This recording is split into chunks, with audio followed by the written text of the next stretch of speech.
Welcome to Wisecast. This podcast was created and fully funded by Wise Option with the intention to provide helpful information to our users via an informal conversational video podcast. This video podcast does not receive funds from third-party sponsorship or otherwise outside donations. It only represents our personal opinions.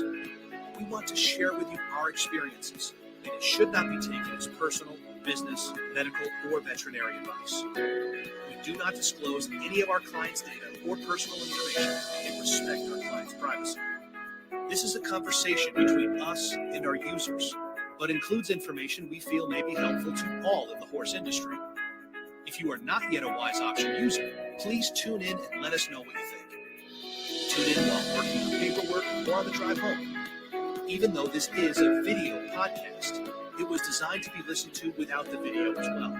So while driving, please keep your eyes on the road and save your questions for when you reach your destination. If you would like to leave a comment, please go to the Wise Option discussion group on Facebook, where there will be a designated post for the podcast. So, let's get started. Hi, Eduardo. How are you? Hello, everyone. Hey, Rachel. Hi. Hello, everyone. Welcome to another edition of the Wisecast. My name is Eduardo Almeida. Today is April 23rd, 2020. It's right now almost 4:05 p.m. Central Time. It's a beautiful day here in Texas, sunshine, and I barely can wait to go outside, Rachel. How about yourself? Yeah, me too. It's definitely heating up. It's about 90 degrees out here in California. Oh boy, I wish. So I wish I could. So today we're going to have our good friends and, nice information I hope we're going to bring to you guys. These people, they know a lot, and I'm really eager to share with you some of their experiences. Rachel, tell us a little bit about our guests. Well, today I'm really excited to announce that we have with us Dr. Ryan Ferris and Dr. Dora Ferris of Summit Equine out there in Oregon. They run both reproductive services and sports medicine rehabilitation as well. So I'm really excited to get them on our line and get us talking. Ryan and Dora, thank you for coming. We appreciate you taking the time, breeding season, and you guys are making it to stay here with us and see if we can get some valuable data for friends. Welcome. Thank you very much for having us. It's a pleasure to be here, and thank you. And maybe we'll share some good information, we hope. I'm sure. Rachel, I'm going to let you get started with us, please. So we have some interesting questions that Rachel prepared for us. Let's see what we've got here. Well, just to kind of start us all off, I'd love it if I could get you guys to kind of tell us a little bit about yourselves.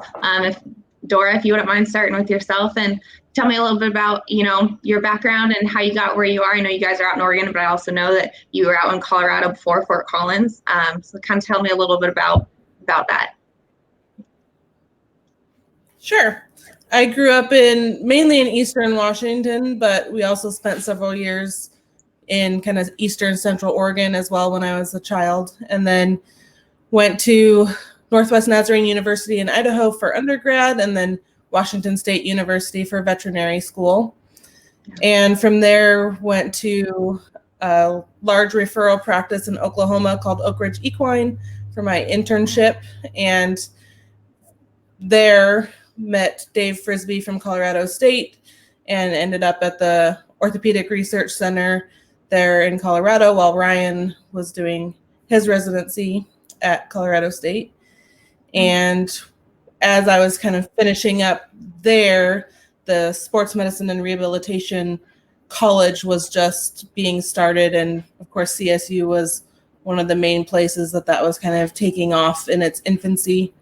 So I was privileged to be the first resident in the nation through that sports medicine and rehab residency program. That's awesome. When I finished up, I started a private practice in Colorado and basically worked at that private practice doing the sports medicine and general care until we made the decision to move up here to Oregon. And we had our son, who's now 2, right when we moved up here. So it's been a little slower getting my practice off the ground here, but now I think it's definitely moving forward and growing. So that's all exciting on this side. Yeah, no, that's awesome. And congratulations on being the first. That's incredible.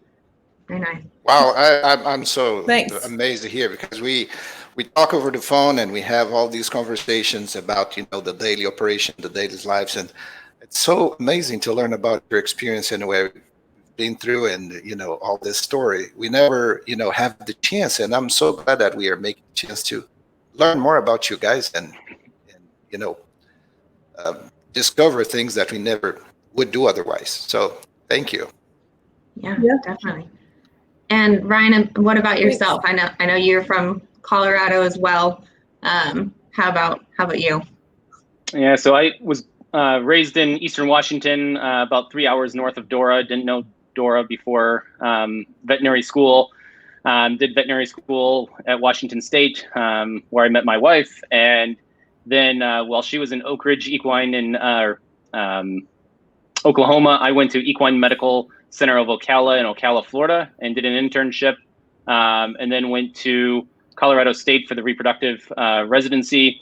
And then upon finishing that, joined the faculty there for almost 10 years. And then we had the opportunity in 2017, Dr. Lisa Metcalf had a reproductive practice here in Oregon, and she was getting to the point in her career where she wanted to shift from clinical practice to some more research and philanthropy work, and asked us if we would be interested in coming back to the Northwest. And we kind of made the decision of, we had our daughter at that point, and we're kind of going like, boy, it'd be great to raise a family at least closer to both of our families, and decided that we'd give this a shot and move to Oregon and start it up. And it's been an adventure ever since there. As Dora hinted, our son was born 5 months after moving to Oregon and starting the practice. And so I don't know if I would encourage everybody to do it quite that way, but it all worked out so far. And so, yeah, the reproductive practice has definitely grown a little faster than the sports medicine, because it had an initial client base and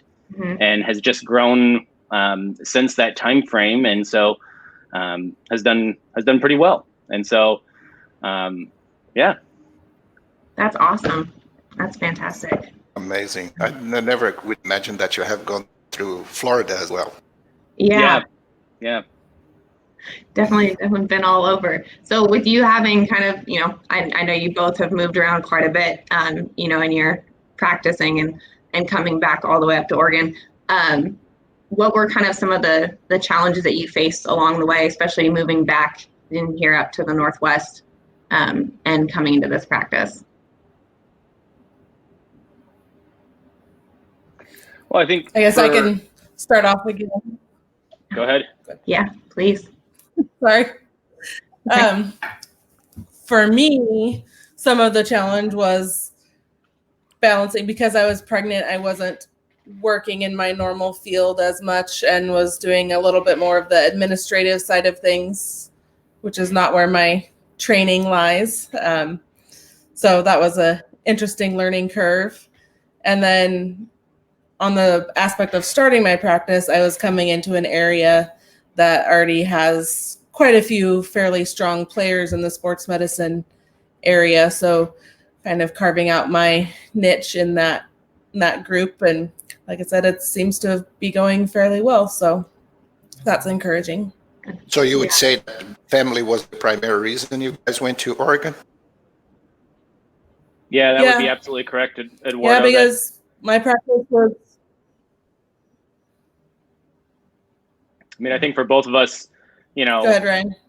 Dora her practice was growing and very active in Fort Collins, and CSU is one of the most top recognized programs in the world for reproduction. So, I mean, from a lot of aspects, that would be your dream professional career. And I think both of us, for at that point, we were probably out of school 12 years, had really just focused on our careers of what's the best thing for the next career path and the next advancement, and this gave us a little bit of a focus on family and whatnot, and maybe a little less focused on our careers per se, and the accolades that go to our careers, and trying to make sure that we raise our family in a good setting and around family, and focus on that for right now. Yeah, I think I also I think that if you're doing a good foundation, and it's very clear, you guys, that's your primary focus, to have your family nuclear prepared and giving you the booster. I think any professional, if you have, it's like any good seeds. If you have a good soil, you flourish regardless where you are. So I really applaud you guys for making that. And besides, I think that pretty much everywhere you go in the United States, horses is a passion. So, and with your credential, guys, see, it's the perfect marriage right there for the horse lovers, because you go from reproduction to sports medicine. That's amazing in one single place, one-stop shop for horse lovers. Now, I'm curious. We do, Eduardo. We do exchange clients back and forth quite a bit. They'll be on my side of the aisle, and we'll be talking about flushing an embryo, and they'll be complaining about a lameness issue or something, and they go, "Do you know anybody who can you look at that?" No, I can't look at that, but I know somebody who can. Really, who? Let me walk you across the aisle, and vice versa. We're looking at a lameness, and they go, "Well, if we're gonna have to stall rest this mare, we might as well breed her or pull an embryo or something." And so, then they come over to me. So yeah, we trade clients back and forth quite a bit. Okay. In your practice, are you guys doing more clinical stuff, or also going for preparing for some surgeries or more in-depth treatments? For my side of the practice, it's mostly focused clinically based. For right now, our practice is solely focused around reproduction and sports medicine. We're not really heading towards the surgical referral center at this point. That's a lot of brick and mortar and infrastructure to have to put in to do that. And so right now, that's not a focus. I won't say it's off the talking table, at least. We've discussed that at some point, if that's a need that is needed in the area and we feel like it's something our clients need and we want to pursue, we definitely could put in a surgical facility and things like that in the future. But right now, it's mostly just focused on reproduction and sports med. Okay, now that you guys, I know that you recently moved to a new location. You guys were initially in a smaller facility. So, of course, first move and you didn't, but I had the opportunity to visit you guys up there, and I could see that space would be a problem very soon. And you guys made the move, you found a new location, and bang, you're hit by coronavirus. So how is it going there for you guys with all these things? Dora, I'd like to hear from you, because it seems that you do a lot of ambulatory work. How are you keeping your social distance? Yeah, definitely. I think at least has impacted my area a little more than Ryan's potentially at this point. Just all the cancellation of the horse shows and the barrel races and all the things that my clients usually go and compete at to motivate them and drive them with their horses have all been canceled. So I think I actually have had a lot more people now haul in to me, which is nice because we have this facility that they can haul into. And so I think we've made some of the changes that a lot of clinics have, where the clients stay in their car. We go and get the horse from the trailer, bring it in, work on it. Some clients do still go ahead and come, especially if it's nice outside, and they'll stand kind of in the doorway so we can talk more easily about things. I have had several that will just stay in their vehicle while we work up the horse, and we'll go back and forth and chat with them or call them on the phone. Was that more an option from you guys, or a suggestion that came from your customers? We gave them that suggestion that was okay. Yeah, that we gave them that suggestion, and then some of them, especially the ones that were older, kind of opted to do that on their own just to minimize everyone's risk and exposure. Cool. Interesting. Yeah. On Ryan's side, I feel like, you asked about the ambulatory as well. One of the changes I did make is I really try to only go to one farm on a given day.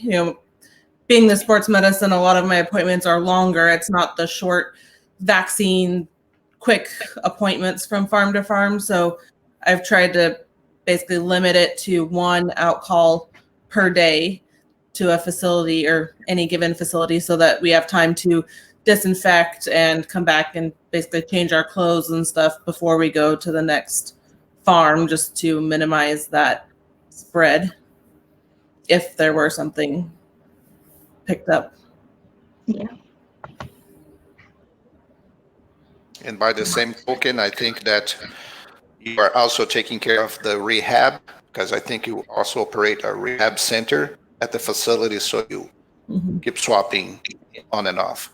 For you, Ryan, I think that it didn't change much, right? Like most of the reproduction centers, probably you might have felt a little curve up, vertical ascending in requests for services since horses are not going to show. What would be your comments there?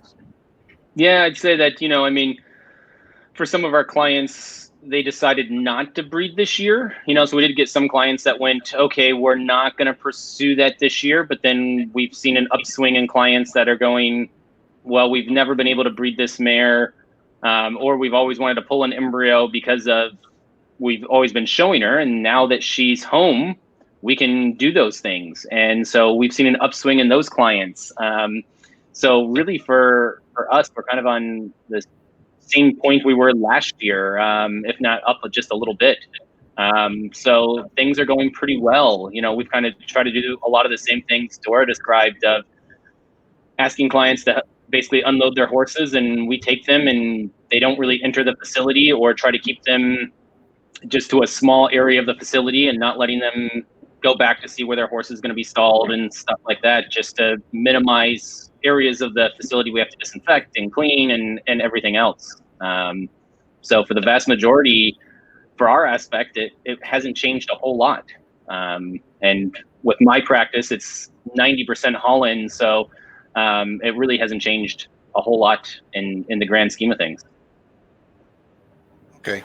I've seen that jumping on some of interesting thing that I believe others would be curious to learn from you guys, since you are, making so many changes recently, moving to a new location. Well, first moving to a new state, and then, going to location one, and then increasing the size and going to a new facility. So moving is your topic right now. So one thing that I'd like to ask you, because we are constantly, since we are now a cloud-based solution, are you in a remote area? How is your internet service? Do you have problems finding internet service where you guys are? And especially, I'd like to start with you, Ryan, first, about how the connectivity aspect of it is going for you there, since you stay more on site. And I also would like, after that, listen something from Dora, because she was doing some ambulatory work, how the connectivity was working for you guys. Yeah, it's kind of interesting, Eduardo. We're 35 minutes to downtown Portland, where we're located, so we're not really out in the sticks, but getting good internet service has been difficult where we're located. So we actually have satellite internet, which is not exactly the fastest in the world. And so far, Wise Options seems to be working pretty smoothly with it, to be honest. There's some days that there's a little bit of a lag to the system, but usually if it was any more responsive, sometimes I'd be clicking too fast and not paying attention to what I'm actually checking or entering. So it works pretty well most days. From various things, we have a couple Verizon hotspots that work quite well also. So either between the satellite internet or the Verizon hotspot, we pretty much have service wherever we need it. Do you have more than one service provider, or just one? Just the Verizon hotspot right now. That seems to be the major provider in this area that works for the vast majority of the area. So works well for us, just being in one location. Pretty much everything's wireless. We really don't have any hardwired internet infrastructure. So, and the program just streams along. Cool. Now, how about you, Dora? Because you are doing some ambulatory work, how is to carry a hotspot with you, and about blank dark spots you have in your clients? Does that happen often? I do have a few areas that are a little bit challenging for service, and that was the case both with the program we had before, which was internet-based, as well as a little bit with Wise Option. But I have figured out that most of the time, if I actually leave the hotspot in the car where I'm at, then I can get service in the barn. And typically, as long as we have enough connectivity to log in on the remote desktop, then maybe things might take a little longer, but we pretty much can get to all areas of the site, including processing the payments. With that, we had discussed potentially adding an AT&T hotspot as well, because the one main barn that I go to that has poor Verizon service, they say AT&T is slightly better, but we haven't actually moved forward on that yet. So yeah, something that in I general, would be willing to discuss and maybe share with you guys in the future.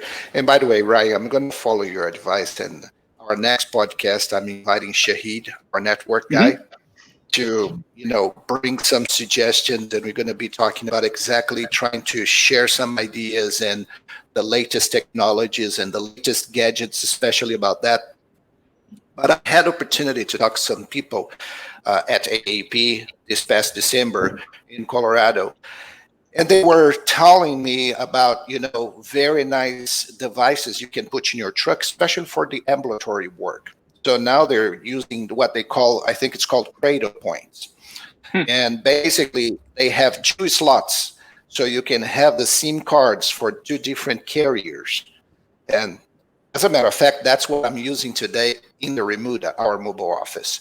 So you have the cradle point you put in a truck. That's usually what they're doing.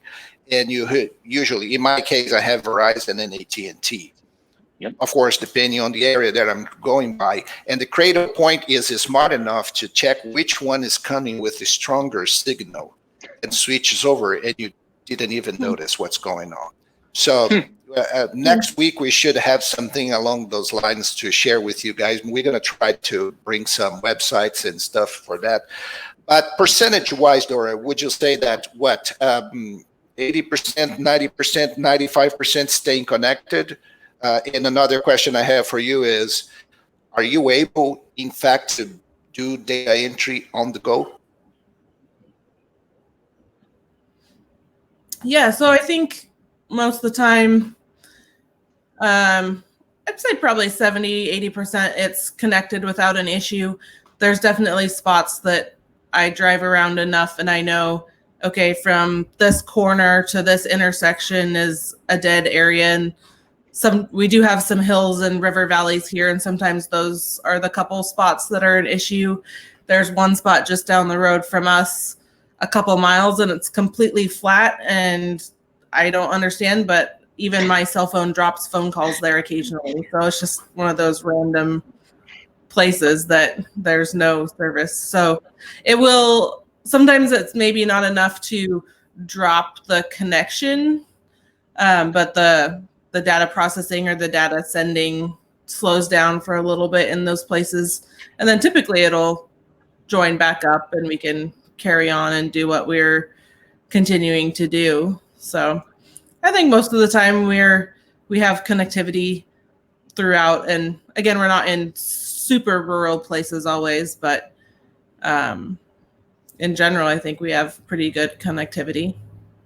Yeah, I usually like to say that we are just like the small fishes swimming with the big sharks, because there are so many large industries today dependent on the connectivity, like insurance companies, healthcare, auto shops, and so many FedEx, UPS. These guys they must be connected to something. So I believe that as time goes by, of course, today I used to have clients here.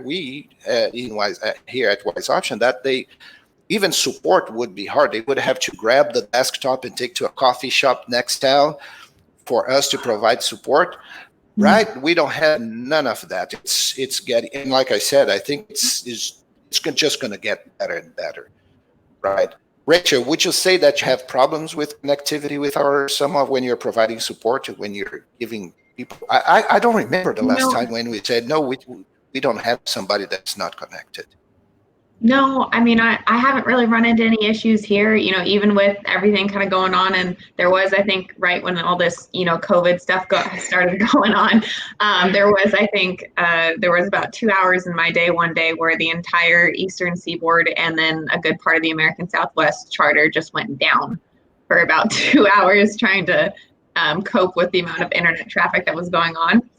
But since then, I have not had any issues. Every once in a while you get a bad connection and you just hang up and you try again and it's good to go. Okay. So you guys are up to this point, how many months in Wise Option?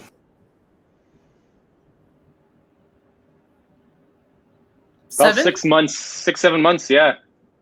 Okay. Into the system. So I don't know if you remember, but I used to say that we would have the 90 days period that you would say, oh my God, what have I done? Have we passed that phase? I'm exposing myself here. How are you guys doing? Well, I'll go first on this one. I think for me, it was a little bit easier. We used Wise Option at Colorado State University in the repro lab there. And so it wasn't Wise Option 6 and everything that comes with it. But, we used it up until the day I left. And then we went through several transitions in the early stages of our practice. We started out with paper records because we weren't really certain how many mares were exactly going to show up. And then as that grew, we moved to an electronic program for a year and then switched to Wise Option. So for me, it was a relatively easy transition. I just had to learn some of the new little tips and tricks and buttons that had been developed since I'd last used it. So it was a relatively seamless move for me. Yeah, I think I'm out of the 90 days of, oh my goodness, what did we do? There's still, partly because we're really working on still developing a lot of the ambulatory and the lameness sports medicine side of the program. Sure, there's still some working out kinks, trying to figure out, and there's obviously the added complication of figuring out what works best for my cases and then what then still blends well with Ryan and the reproduction cases, because we do things slightly differently, but then like he mentioned, we have a fair amount of crossover between horses. So we have to be able to have some semblance of a seamless transition there. So there have been some bumps in the road, but I think we're getting those ironed out, and there's definitely a light at the end of the tunnel of a pretty cool platform to work from once all that is up and going. All integrated in one solution. And now I'm doing my part. I brought Rachel to the picture. I hope you guys are enjoying that. At least you don't have to live with my strong accent anymore. Well, I think partly the thing that made the transition pretty smoothly for us, as well as, the ability that as many times as I wanted to go on, and schedule an appointment with you, I could just sit down and go like, okay, I have these 4 major issues that I just can't figure out how to do, or this just seems too difficult. Can you help me do this faster and easier? And you guys are responsive of either going like, yeah, Ryan, there is a faster way to do that, or going, no, we agree that is too complicated the way it currently is, and we'll work on coming up with a better solution. And usually it happens faster than I expect. Glad you're here. That's not a plug for you, Eduardo. Eduardo's not paying me for everybody out there.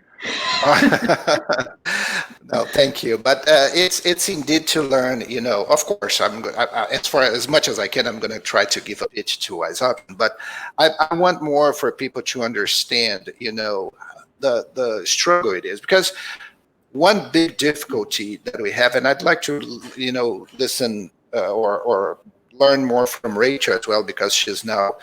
She was user for several years, and now she's on the other side, exactly providing assistance to those who were, in her shoes. So now my question that I have is, how can we educate people? Because regardless if it is Wise Option, there are so many good software out there, and of Of course, I believe we are the best. But the thing is, regardless which system you have, if you don't put the effort, because sometimes people think that just with the checkbook you're going to write and the software is going to do the miracle. One thing that I have to say about you guys is that you make the time. And I see time like money. If you don't invest, if you don't invest money, you don't get return on your money.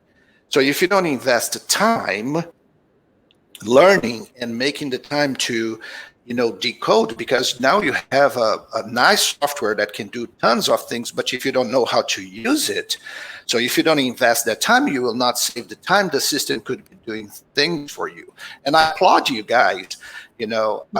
I've heard other clients coming to me and they were brutally honest, to be sincere with my comments. They were saying, Eduardo, don't get me wrong, your system is awesome, but where I think we strive and we are really prime, it's exactly what you mentioned. It's to take you by the hand and say, hey, let's do this, because if you don't succeed, you will not love this. And it's really rare for us to find people who make the time. I think you guys pretty much every other week you are having a session, some sort of trying to learn. And I love the approach the way you guys do, because you're always coming, hey, is there anything else we can do here? Is there any gadget or tool that we are not using that we could be using? That's not often for us to hear on our side. Yeah. Rachel, what would you have to say about that? Isn't that true?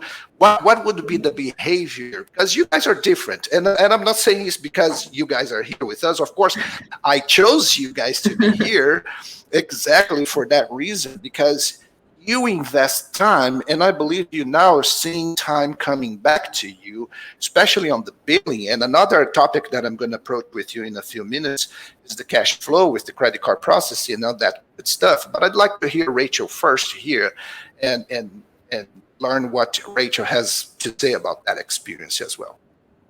Yeah, I mean, definitely. I mean, I'll speak first from as the sales and support manager of Wise Option. I mean, seeing, users like Ryan and Dora who are coming to us often, frequently, and even just with little things like, hey, I noticed this today, like at some point, can we talk about this, or just, saying, hey, is there a better way to do this? So little, even just, it doesn't have to be an hour and a half long session that we're sitting talking in front of a computer, because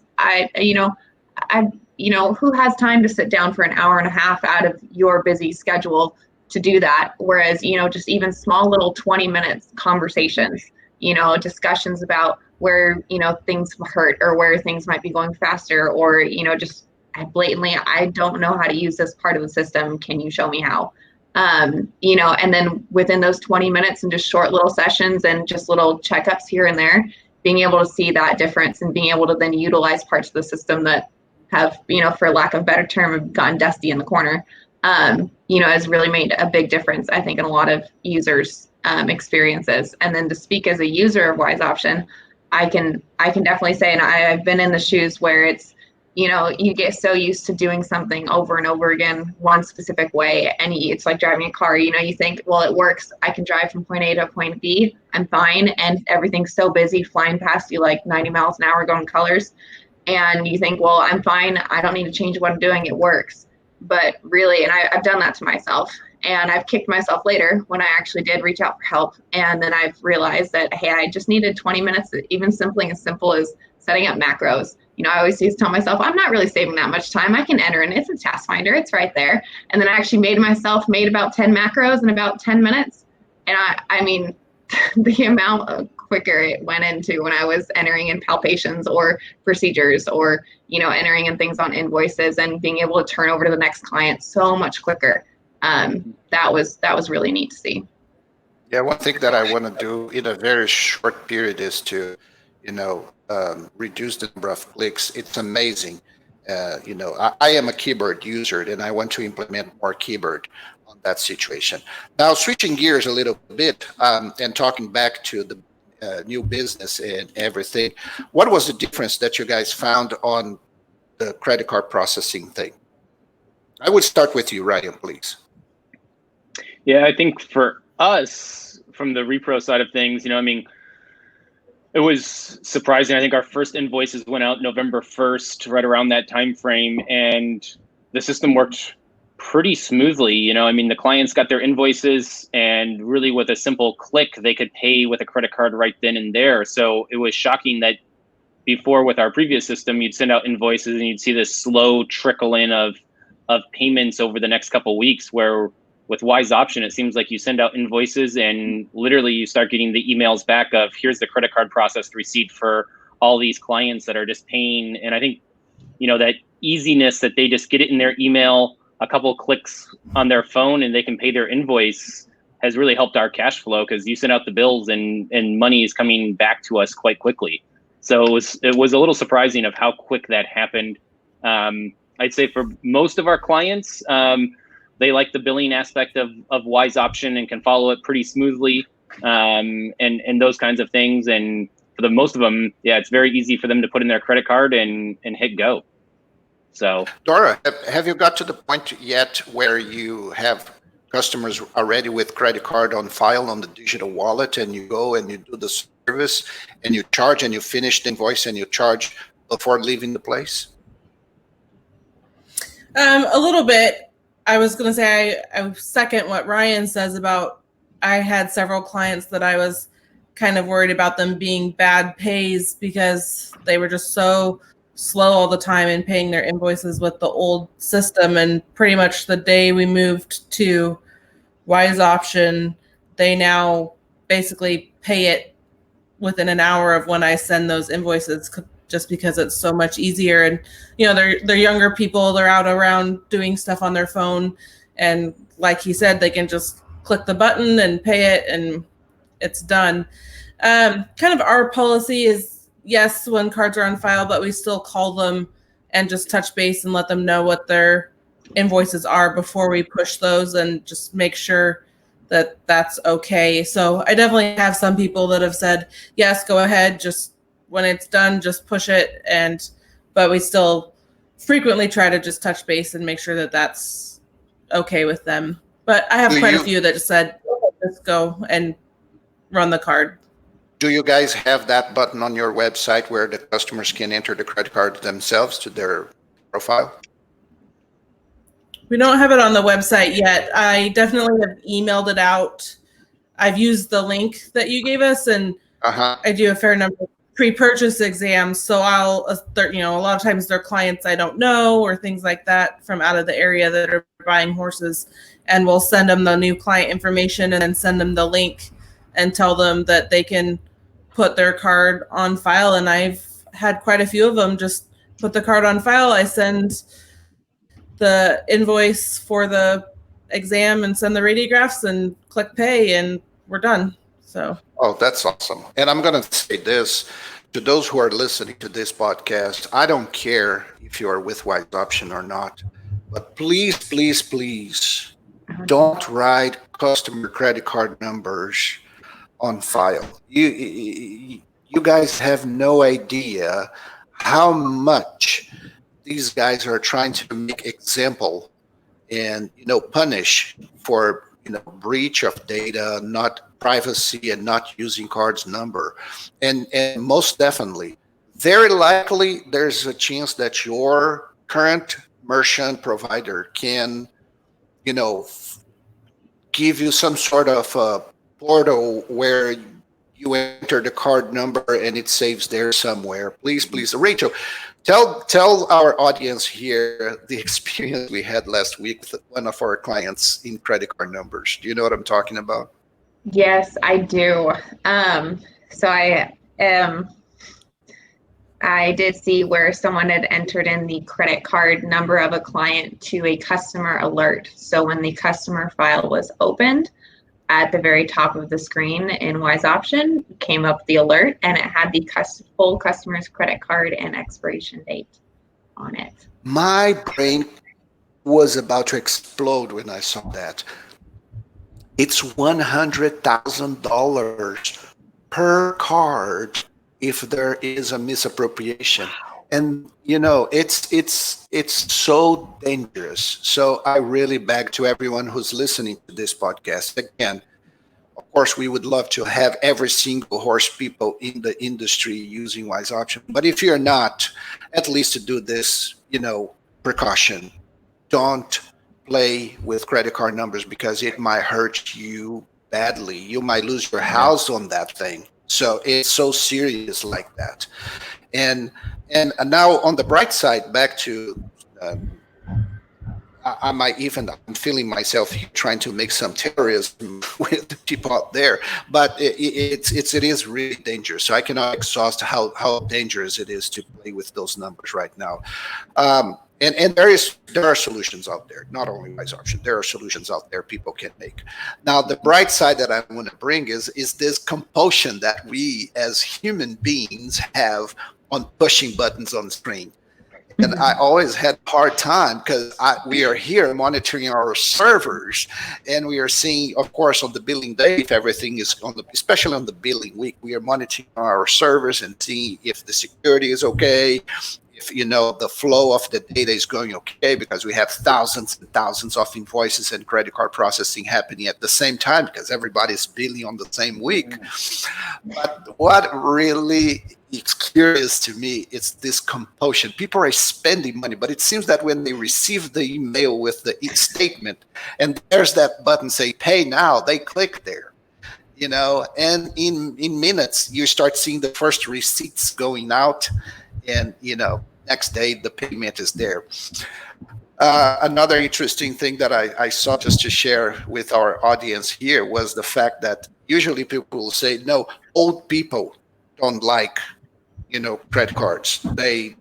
Old people prefer the paper, they like statements, they are old-fashioned school, and it's a big mistake. There's a study saying out there at universities, I don't recall exactly, I should even have that more handy to share with people, that young people as well, actually there's a percentage, I think it's 14 or 16% of the population, regardless age. You can find a 25-year-old fellow that despise credit card transaction in privacy and internet and Facebook and Instagram. They don't like this at all. So it's not naturally a factor of age, seniority. It's more kind of a type personality thing that it's in our genes somehow. But the point is that 85% out there are willing to pay, and if we can collect the money faster, why not? Right? Mm-hmm. So enough said. Rachel, what else do we have in our questions here for our guests? Yeah, I mean, well, I don't know if I should leave the big one for you or not now. Well, go ahead. Start it, please. Well, so since we have you on, and we'd like to get your honest opinion on this. At the end of the day, like I said, you were past that 90 days. Oh my gosh, what have we done, Mark? And you're starting to see kind of, that return there. As you are right now, 7 months into this, would you say that Wise Option has been a good return on investment for your practice?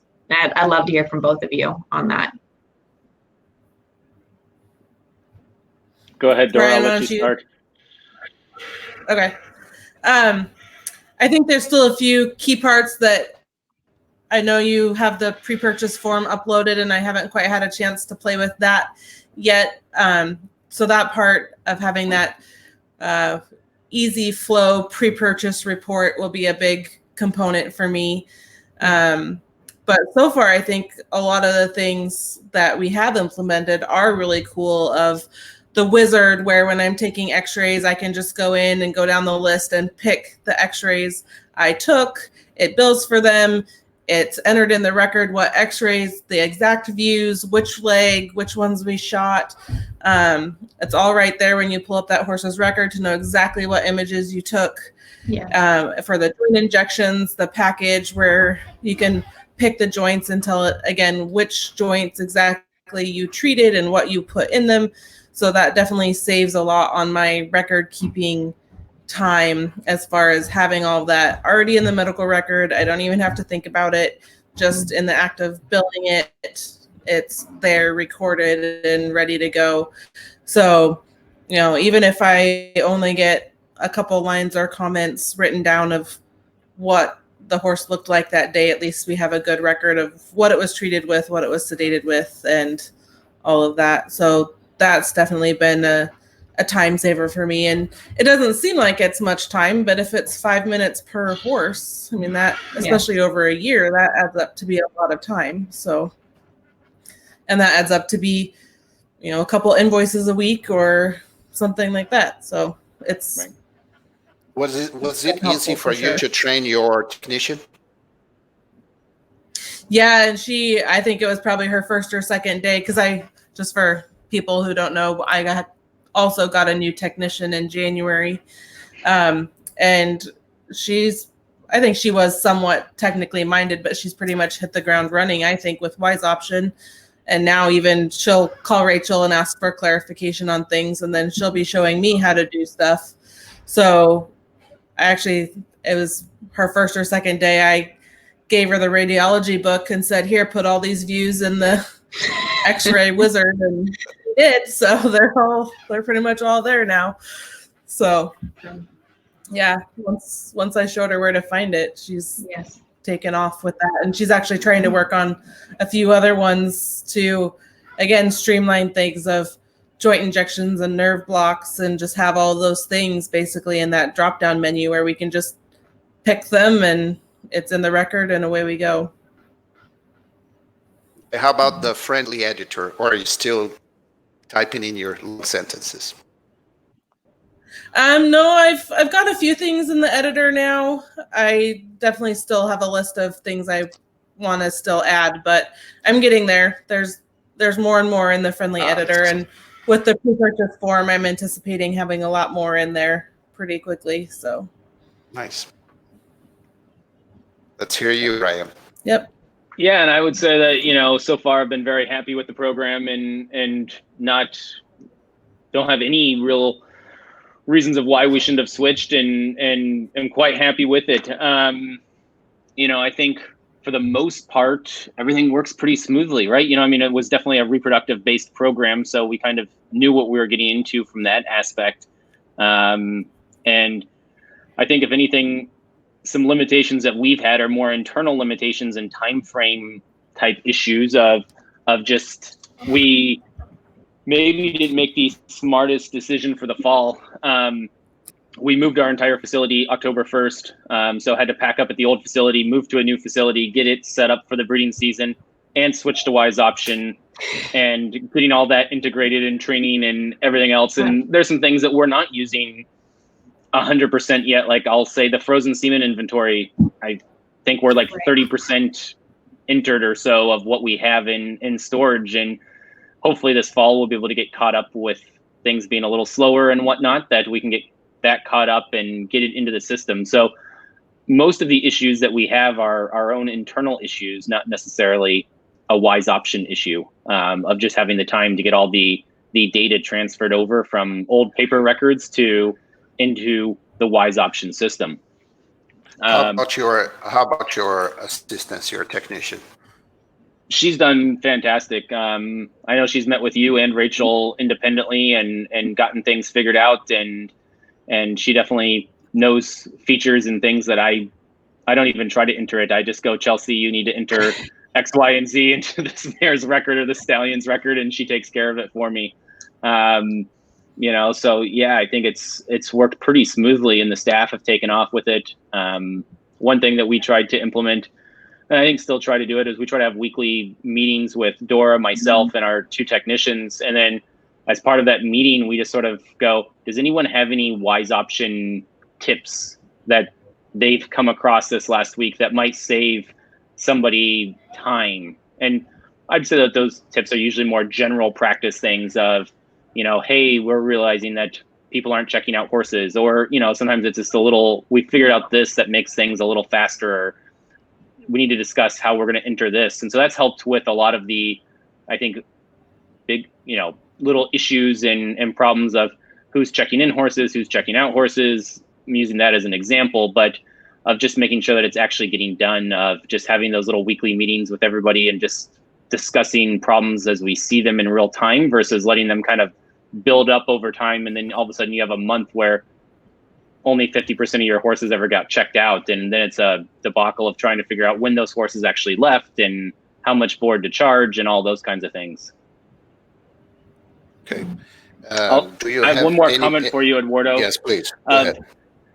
I was kind of thinking of maybe why we're trying to use this system maybe a little bit more, just so the audience maybe understands. We're a relatively small group. We have 2 veterinarians, 2 technicians, and some other part-time employees. And so we kind of need to be able to pull every ounce of time savings and efficiency out of Wise Option possible, because we don't have a big office staff and whatnot to take care of those things. And so we kind of want to see Wise Option do everything to its fullest to maximize our time. And honestly, that goes back to profitability, right? If I don't have to have a office person to enter all that stuff, but the technician can enter it in real time and pretty much just push invoices at the end of the month or as we finish procedures, then I'm not paying a office person to oversee all that and do all of that. So that makes us more profitable at the end of the year. So that's why we have a big push to be as efficient as possible. Awesome. That you have my idea. You just made my day, because I'll lie to you. I really, this is business. It's a business relationship, but it's so much better when you can see that you are helping people and people are performing better their jobs and they're alleviated. Rachel and I here, we really, go crazy when we see people exploiting things, and it really hurts when we see people that say, oh my God, this guy could have 1,000 clicks less if they just listen to these 2 tricks, right, Rachel? We get here so anxious. But I think that profitability today for businesses is the margins are so thin that you have to squeeze in. Okay, technology, it is a tool that any business should exploit today. I totally see what you're saying. Now, switching gears a little bit again with you and Rachel, I'm sorry if I'm breaking, I'm just curious here too, and I'll bring to you again with your next question. We are working big time with the ICSI module, and we are coming with, more tools. We started this project with Colorado State University actually in 2013, and things we've been getting hotter and hotter in that sense, in that area. Are you planning to start doing aspirations yourself? How is the ICSI market in your area? And I would say North California, Oregon, and Washington, all that, Northwest coast side of the country. And how do you envision the ICSI model for the next 5 years, please? Yeah, so it's growing. We definitely have done a fair number of aspirations last year with COVID coming along. I've seen a few clients that were planning on doing some aspirations have switched those mares to embryo transfer or holding off right now to kind of see how things are going to work out. But we just did 2 aspirations on Monday or Tuesday of this week and have a couple more scheduled for next week. And so it seems like we're probably doing a couple every week now, and we'll keep going with that kind of model for we hope the future. I see it as that technology continues to get better and better, and it's gotten a lot better from its early days. Clients are looking at it as being a more routine option as part of their goals and creating foals out of certain mares or certain stallions. And so it's definitely a program that I think is going to continue to grow at a lot of practices. And our program here, what we do is the follicular aspiration. So we aspirate the mare, package those oocytes up, and then ship them off to an ICSI laboratory for the actual fertilization process. And then those embryos that are developed are either frozen on site and shipped back, or transferred fresh at that station. And so, I think that model is going to continue to grow throughout the United States as the technology just keeps getting better and easier every year. I know several other practices that are doing the same thing we are, of just doing the follicular aspirations and shipping the oocytes. The costs to put in an ICSI laboratory itself are quite large, and there's a lot of technical aspects that have to be overcome for that. And so our program, at least currently with the number of mares that we aspirate, it would be a major financial loss to consider putting in an ICSI lab tomorrow.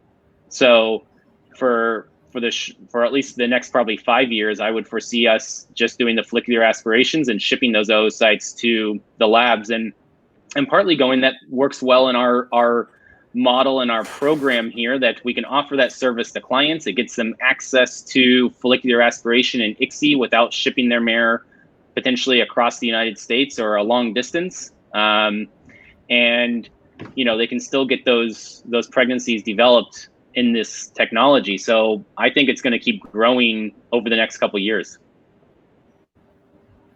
Okay. A question that I have for Dora. Dora, do you have any expectations when people should start with shows again, and you should, start doing your ambulatory work on shows?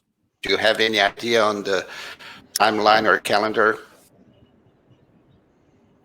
Yeah, I mean, it's a little hard to read because we're subject to the decisions of the politicians, and who knows what that will be, and the medical recommendations. I think horse shows very easily could lend themselves to continue to uphold some of the social distancing. A lot of the horse shows, depending, aren't big spectator sports anyways, and you can easily figure out how to keep people spaced out a little bit. The ones that are going to be difficult and that were really impacted were a lot of my barrel racers that run at the rodeos.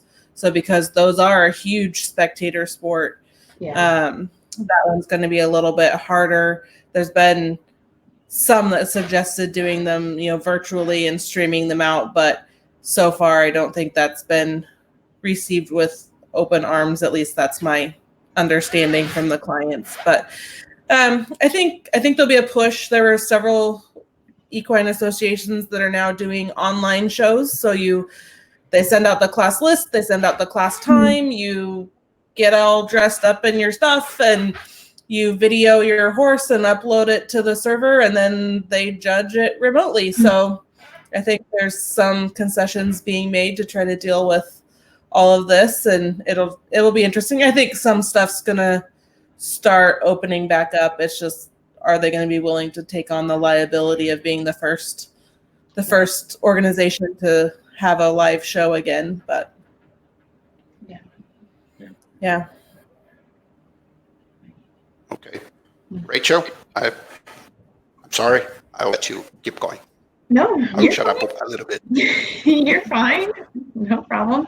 Well, so along the lines, I know we talked about earlier about hotspots and, being able to enter that information on the go. Has there been any other, and I'd love to hear from both of you on this, since you guys, like I said, kind of use, technologies a little differently depending on where you're at.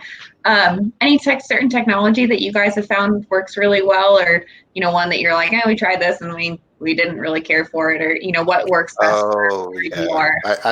We have that question all the time. If we could give, some of your experience with different attempts you did with different gadgets, that would be great. We have this coming all the time to Rick and I. Yes. I can maybe comment of maybe what doesn't work as well versus maybe what works well. We had the bright idea that we would get a couple Chromebooks because they're really inexpensive, right? So being around horses and whatnot, these computers are going to get potentially destroyed and kicked and stepped on at some point. And so we thought, well, these Chromebooks are so inexpensive. What the heck? I mean, they're almost replaceable if anything goes wrong with them. The only issue that we found is that with the remote desktop providers for that, there's not a way to really print through the remote desktop.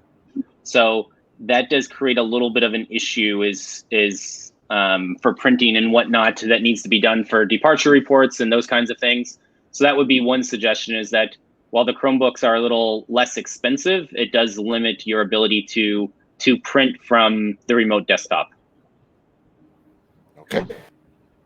But other than that, if you're using your second option was regular laptops? Regular laptops. And Gotcha. those work. Well, Great. we both have Macs. We're kind of a Mac group, and then we've been discussing of what to eventually upgrade the assistants to, because certainly the Macs are not cheap. But Oh, yeah. And especially being around the horses more than being in the office where the Macs are a little more protected, we're kind of going, you'd like to, because you just know it's going to happen. Yeah, if it is in the office, that's okay. I think, Right. you know, and especially it's something that you unplug, you take home, and Mac, it's most definitely, that's another often question we receive here, very frequent questions, exactly, hey, are you guys using Mac? And I bought a Mac for myself exactly to answer that question. So yes, Wise Option runs on Mac. But I'm totally for what you're saying, because I prefer to have something that is cheap and easily replaced, you know, than something that is fancy. So for sure, when you are at stocks or when you're, you know, pulling the machine and on the truck or something like that, most definitely it should be something more affordable for the people to use it and have, you know, access. Just replace and good to go. Have you guys started using our mobile app? We use the mobile app quite a bit. Yeah. That's our calendar for the entire practice, for keeping our lives organized. And then especially the new upgrades to the app have been fantastic for accessing client, you know, phone numbers, emails, those kinds of things. To when Chelsea, my assistant, goes, hey, can you call, you know, Jane Smith? Yep, easy. I don't have to ask her for the phone number or anything like that. I can just pull it up in the app and call her. That's awesome. So you have started using the latest one that has the May records as well. Yep. The Cool. only tweak maybe, and I don't know if this is an option for the app and whatnot, I'll ask for it. I'll ask for it here in front of everybody, so then you have to do it. Yes, please. Is when you go to the client's phone number, it lets you call, but you can't text them. Or it doesn't seem like it's an easy way to copy that phone number to paste it into a text message or something. You know, Rachel, what we can do, just like we do with the Mayor, if you punch and hold, we can make a little menu pop up so you can make a call or text. Yep. Because it Please pops put up it and in it our asks you notes. to call, but it doesn't give you an option to text. No, we can. When it pops up, we can give a option so you can go either way. Awesome. Yes. Awesome. Yes, let's do that. And just so you know, we are pretty much closing April at this time now. So sometime mid-May, you're going to be able on any browser to use what you have on the mobile app. Oh, nice. So it's already in test. Rachel and I, we are testing. So basically we're going to give you an encrypted link so you can, from any browser, it doesn't need to be necessarily the mobile app, because everything is going to be a regular browser. So we're trying to come independent from the browser going towards the remote desktop. You know, leave the remote desktop for more complex actions when you're creating your packages, your task links, you know, entering new products or doing heavy calculations, billing at the end of the month, stuff like that. But as far as data entry, we are trying as much as we can. From this point on, you guys should notice way more number of updates on the mobile app from this point on, because we're going to be investing big time on the mobile app for data entry and data retrieval. So if you need to fetch data, that should be, you know, coming. So the browser, for example, I'm curious to see if the browser with the mobile app, because it looks exactly the same. It's what you see on the mobile app, you're going to see on the web browser. So, you know, I'm curious to see if we can overcome that problem you're having with the printing on the Chromebook with that, because since we don't have remote desktop, it's just a web browser. That should be a smooth ride. I'm curious. We should give it a try. Yeah, that could work well. Imagine if we have the next one are going to be the treatment list, the vitals. You can create an invoice. You can have the digital circle sheets right on your palm. So you just create the invoice and you do your circle sheets and you answer. You can have your, especially in your case, Dora, you can have, you know, like the radiographs or the injections, you know, for the joints. You can just go for your pickers and you use your custom description right there on screen. That's what we are going big time. I want to see that done this year for sure. Nice. And I wanted to go back. It's been kind of a nice double check too on the radiographs of making sure everything gets written down, because if you enter them on the wizard and then that doesn't match the number of radiographs that you took, you can go back and double check and make sure that everything got charged for, because the number should match the radiographs in your x-ray system. So that's nice. Okay. Sure. I know that I can see that we are running a little bit out of time here, so I'm going to let you take over again and see if we have more questions so we can wrap this up. And I bet these guys have lots of work waiting for them. They've been so gracious to make some time for us. Yes, and that's what I really like to start off by saying is thank you both so much for joining us today. We really appreciate it. I know middle of breeding season here, the end of April, that's just peak breeding season right now, and we're so appreciative that you guys could take the time out of your very busy day to come on and talk with us and just chat for a little bit. So thank you very much, both of you, for coming on today. And of course, want to thank everybody who also watched from wherever they are right now, and we hope everyone's doing really well. Everyone's staying safe and healthy, and we'll be speaking with you all very soon. On my end, I'd like to thank you guys big time for trusting your business to us. It's an honor to work with you guys. I really appreciate, because it's a big decision. Please let us know if there's anything we can do to make your experience under your record keeping better. We are here for you. We're really glad to help. It's amazing how rewarding it is for us to see, you guys extracting the max out of this. You guys know that I'm not a horse person. I pretend to be just a good listener. So keep shooting, Ryan. Your text messages, I love them. Don't hesitate to send us your suggestions. Just one last shout that I'd like to make is you, Ryan, and Dora. You guys were very big inspiration for me personally to put the company in one direction. And today, Rachel and I are working and cranking out very interesting new plans for small businesses. Exactly. So people can start incipient with a smaller package, so they can have something that doesn't have all the features that you guys are using today, since you are consolidated in multi, operation type thing. But we are, because of your suggestions when we were together, we are coming out with very interesting things. So even for those who are graduating now, we would like to give them incentives and differentiate packages so they can start since the beginning with the right thing. And as they grow, they keep adding modules so thank you so much for that suggestion. And I'm pretty sure that's going to be a huge difference. I'll let you guys, have the last word, and thank you so much for coming. Thank you so much, Eduardo. And just to fill in the audience on maybe some of those suggestions to Eduardo, Eduardo asked initially of when he came and visited us of why we didn't switch to Wise Option instead of the other program that we did initially.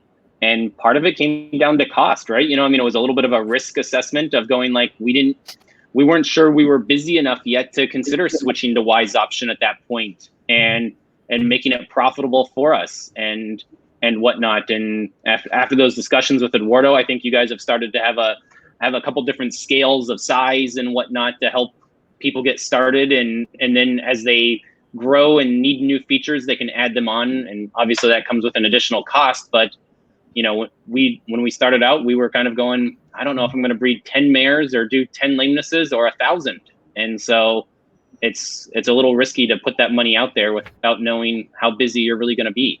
And so, yeah, I applaud you guys for considering that and having different scales and making it a little easier for people to get started. Thank you. Dora, you're going to be the last one.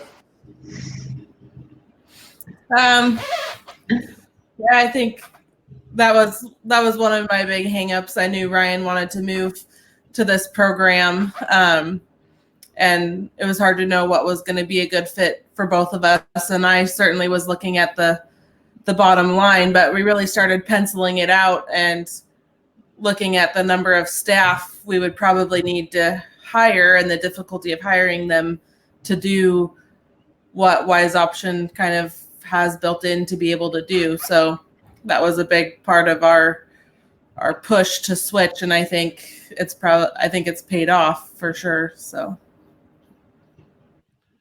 All right. Thank you guys so much for being with us. Rachel, appreciate for putting this together. And next week, we're going to have Shahid, our guy. Rachel is going to be announcing this. Rachel, if you have any last announcement, appreciate. Thank you. Yes, of course. Well, like as always, please come back and check back on Facebook and the discussion group, of course, for more updates, whether it's about the program itself or Wisecast. And like Eduardo said, we'll be welcoming Shahid, our network guy, for our next Wisecast guest. And so we're real excited for that. And we hope you'll tune in or watch afterwards. And we hope everyone's staying safe and well. Thank you, guys. See you next time. Thank you very much. Bye. Thanks. Bye.